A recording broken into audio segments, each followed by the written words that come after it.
Hey everybody, it's the Van Show, and today we're talking to my friend, Jeff Anderson. Say hi, Jeff. Hey, how's it going, Van? Hey, it's going all right. Thank you for asking. We want to know a little bit about you, so I'd like you to take your entire life and encapsulate it into 1 minute. All right. I was born in Beaumont, Texas, and then my parents got a divorce in about third grade. I moved to Austin, Texas, where I went to the library and checked out albums. And because of that, I kept going to school, and I went all the way through 12th grade. Then I moved away for a year, but then I came back because I wanted to go to UT Austin, because I love UT Austin. Then I became a teacher, and after I became a teacher, I decided that I wanted to also write books because I was getting my master's degree at UT in reading literature, and I decided I wanted to write books too. It only took me, I was 26, it only took me till 50 years old to get it published. So hey, takes time. You did it. That's awesome. Wow, what a great story. So you started writing at a pretty young age, and then it wasn't until much later that you actually started making money at it. Yeah, well, don't make a lot of money. Well, I write books for teachers. There I can make some money. You make enough money at it to call yourself a professional. There you go. That's right.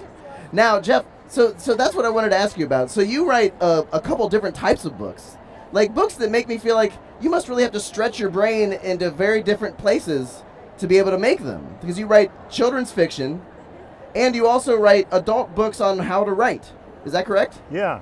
I, as a teacher, I learned that I could use my classroom to write stories too, and then when those were successful, I decided, hey, you know that dream I had long ago about being a writer of fiction?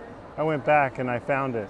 And I was trying to revise some of my old work, but what happened is I had to go back and start over, because it just wasn't worth revising at this point, because I changed so much as a writer in the last 7 or 8 years. Yeah.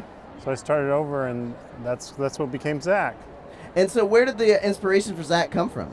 Well, I was a teacher for 25 years, and the students in my classroom, a lot of that did. A lot of the things I saw them go through where they kind of wanted to disappear, and everything gets amplified in middle school, and everybody's so embarrassed. And I had all their writing to read and their interactions in the classroom. Plus, I was a 6th grader once. Yeah. And I remembered what it was like, so those experiences came in there too. And is there something about 6th grade that's where I want to focus my energies on? Well, Van, that's a good question. I think it means that that's a place where we start to change. We're like 12 years old. We're no longer a double digit. Well, we're still a double digit. I'm not really great at math. Sorry about that. No, that's okay. But you're a writer, not a mathematician. This is so true. But that 12-year-old age, just so much happens and goes on. I grew, after I was 12, I grew like to this tall. And, my pants were very awkward. But I think there's something about me that kind of got stuck there. I like being a kid. And so when I'm narrating a book from a 12-year-old. You also do writing seminars, is that right? Yeah, I like to talk to teachers about writing because I think it's a fun thing to do. So I want the kids to think it's a fun thing to do, because sometimes they get this idea that writing is boring, and it's really not boring at all. And so you teach teachers how to teach kids how to write without it being boring. Yeah, just to get excited about it, because Van has something to say, Jeff has something to say, everybody has something to say.